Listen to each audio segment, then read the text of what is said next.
Let me tell you about the time I got rejected by a girl for smiling too much. Yeah, apparently I was giving off desperate golden retriever energy. That was the day I realized something. High-value men don't chase approval. They don't seek validation. And they definitely don't turn into cartoon characters when a girl says, "Hi." So, what do?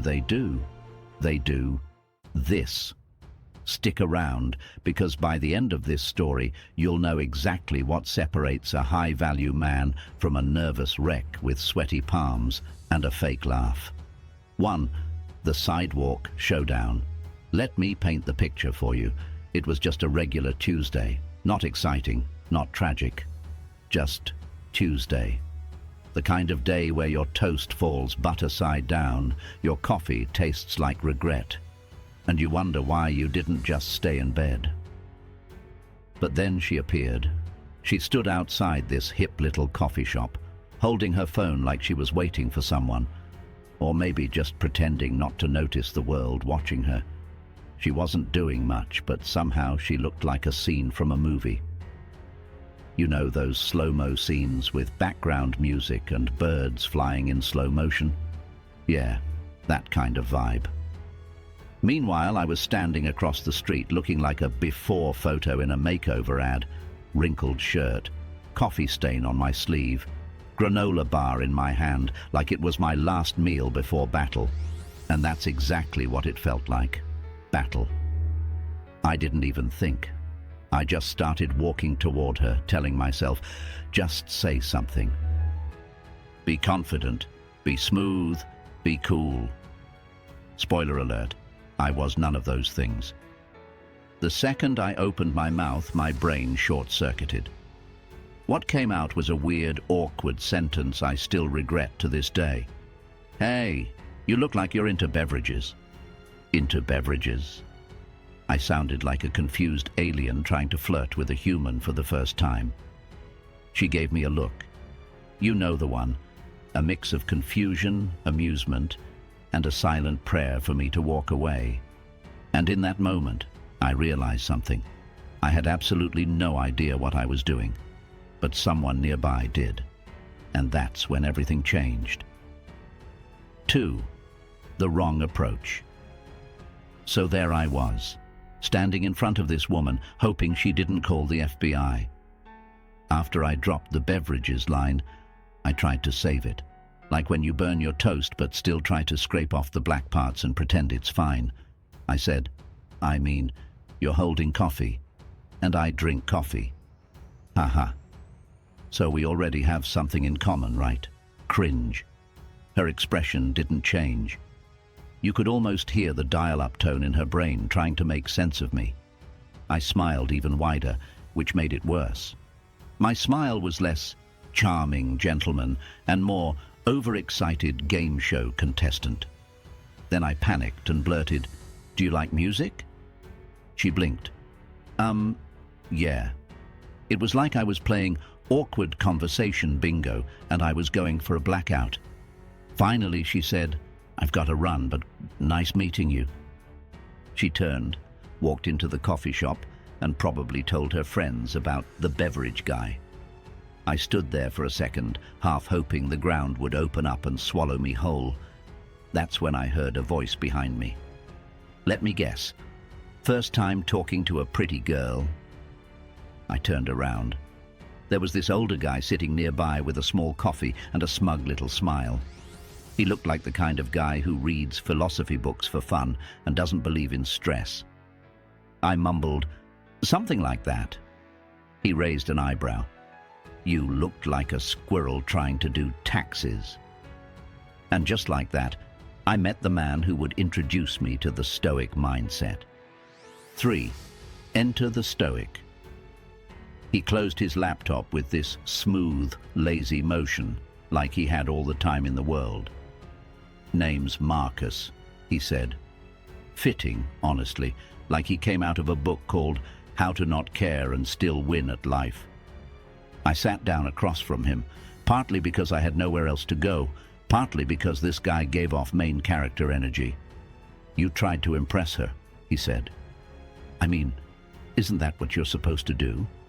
He chuckled. Wrong. That's what most guys think they're supposed to do. But high-value men? They don't impress.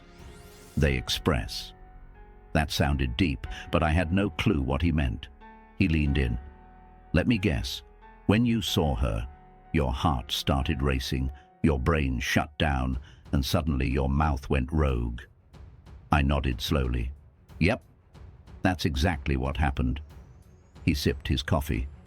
You were chasing her approval, and that, my friend, is where you lost. I frowned. So, what should I have done? Marcus leaned back in his chair like he was about to drop ancient wisdom. You stay calm. You stay grounded. You let her feel your presence, not your panic. I tilted my head. And how exactly do you do that? He smiled. Simple. You practice stoicism. At first, I thought he meant staring at people with a blank face. But he explained, Stoicism means being in control of you. No matter what's going on outside, you stay cool on the inside, like a duck, calm on the surface, paddling like crazy underneath, but no one sees that part. Suddenly, I wanted to know more. Because let's be honest, being the calm, mysterious guy sounded way better than being beverage boy. 4. The secret source of high-value men. So what does a high-value man actually do? I asked. Marcus smiled like a dad who was proud of his student. They do this, he said, tapping his chest. They stay grounded. They don't react emotionally to everything, especially not to women's attention or their rejection. I blinked. Wait, so I'm just supposed to be emotionless? He shook his head. No. Stoicism isn't about not feeling. It's about not letting feelings control you. That hit me. He continued. When a woman talks to you, most guys treat it like they just got chosen for the Olympics. They get overexcited, act weird, and start performing, like clowns auditioning for attention. I winced. That was me. I was clown number one. But a high-value man, he said. He doesn't need approval. He's already solid in who he is. He's not trying to prove anything. He just is. And women like that? Marcus laughed. They love that. Because calm is magnetic, presence is powerful, and mystery, that's addictive. I leaned in. So how do I learn that? He smirked. First, stop trying so hard. Stop trying to be liked. And for the love of all that's holy, never talk about beverages again. We both laughed. But then he said something that hit me in the gut. If you treat every interaction like a performance, you'll always be chasing applause. Boom! That one line rewired my whole brain. And that's when the real lessons began. 5. The power of silence. Let me give you a weird little secret, Marcus said, stirring his espresso with the focus of a monk. Silence is your friend. I squinted at him like he'd just told me to flirt using Morse code. Silence? I said.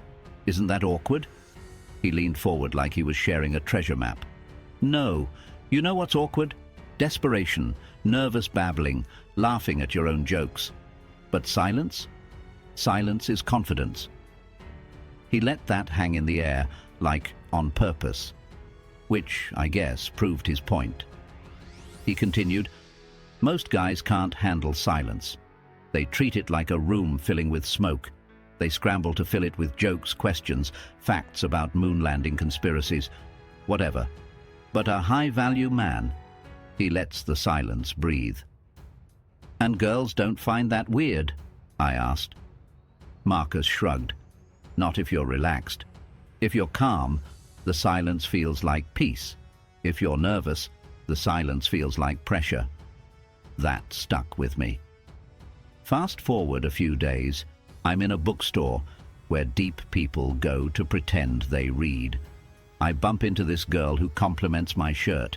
Old me would have turned that into a 5-minute stand-up comedy set. But this time, I smiled. I said thanks. We chatted for a bit. And when the conversation slowed down, I said nothing. I sipped my coffee. She smiled.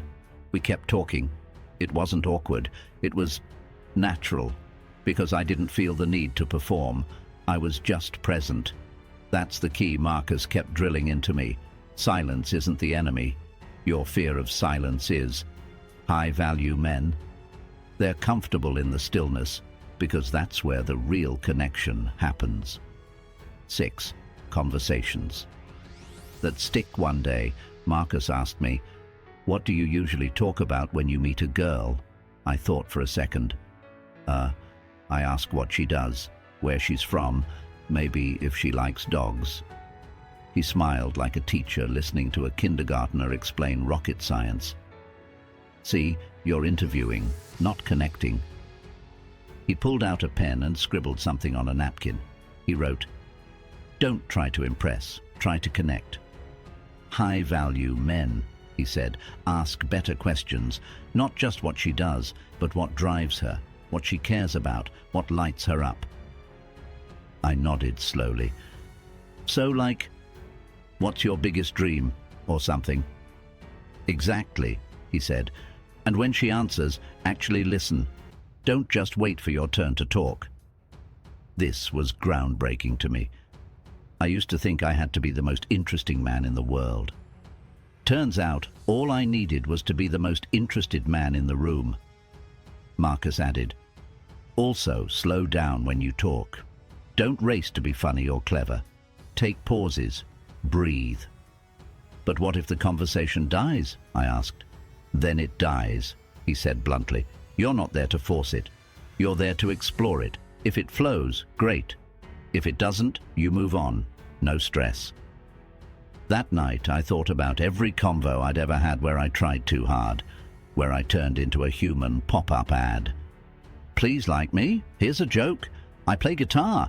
I do yoga. I've seen Inception 3 times. Never again. From that day on, my goal wasn't to be impressive. It was to be interested, present, and calm. And just like that, conversations started to stick. 7.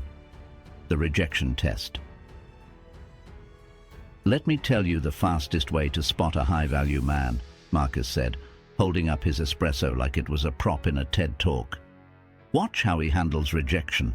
I raised an eyebrow. "You mean like when a girl says no?" "Exactly," he nodded. "Most guys fall apart. They take it personal. They either get bitter or try to win her over with even more effort." I sighed. "Been there." He laughed. "But a high-value man, he doesn't flinch, doesn't beg, doesn't start reciting poetry in the rain."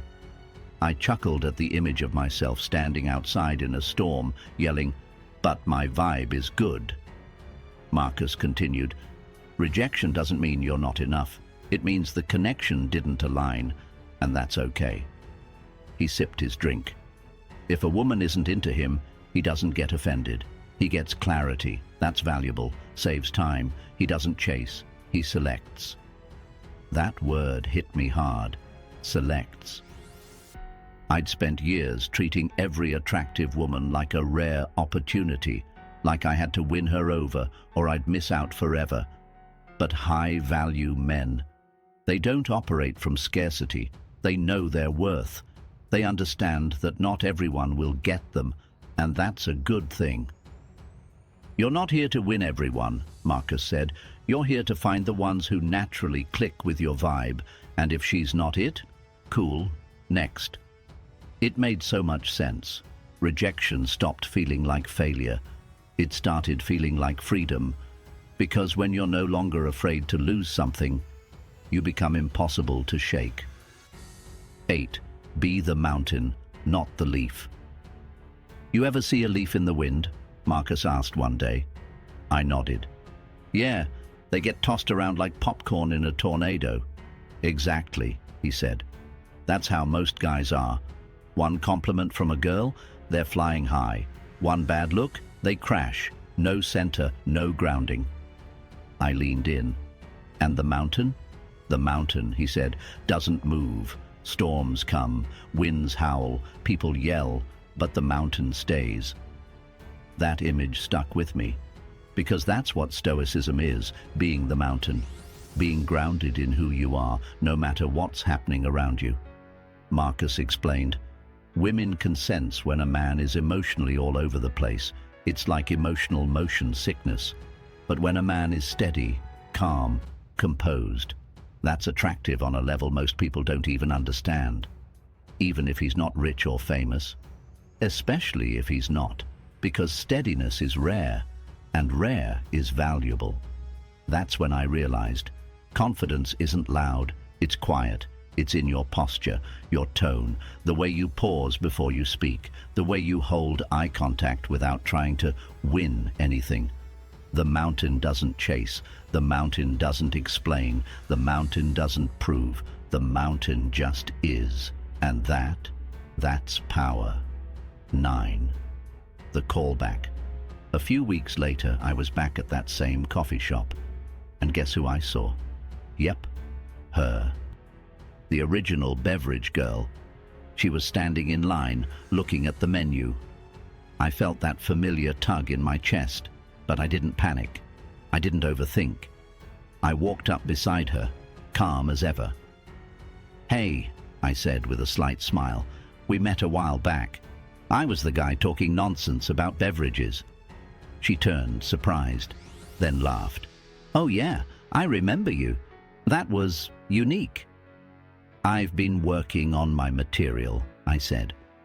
We both laughed. Then we just started talking about books, coffee, life. No pressure, no performance, just presence. I wasn't there to get her number. I wasn't trying to be anyone but myself. And guess what? She gave me her number without me even asking. Because I wasn't chasing. I was inviting. And that's what high-value men do. 10.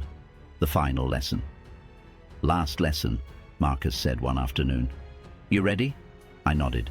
"Hit me." He leaned back and said, "Be okay with any outcome, but expect the best one." That confused me. He explained, go into every interaction without needing anything. No attachment. If it clicks, great. If it doesn't, also great. But hold yourself like someone who expects good things. Why? Because the world mirrors your energy. Desperation attracts resistance, but confidence, calm, grounded confidence, attracts curiosity. He smiled. You don't need to fake anything. You just need to stop fighting reality, accept the moment, trust your value, and show up fully. That's when I realized the real Stoic mindset isn't about getting girls. It's about mastering yourself. And when you do that, the right people and the right moments start showing up. Not because you forced them, but because you finally stopped chasing and started being. If you've ever felt like you need to become someone else to impress someone, you don't. You just need to become more of yourself. Not the nervous, approval-seeking version of yourself, but the version that's patient, calm, and completely at peace with whatever happens. Because that version, that's the high-value man women remember. Bonus, the Stoic mantra. Before you talk to anyone, especially someone you're attracted to, say this to yourself: I am here to connect, not perform.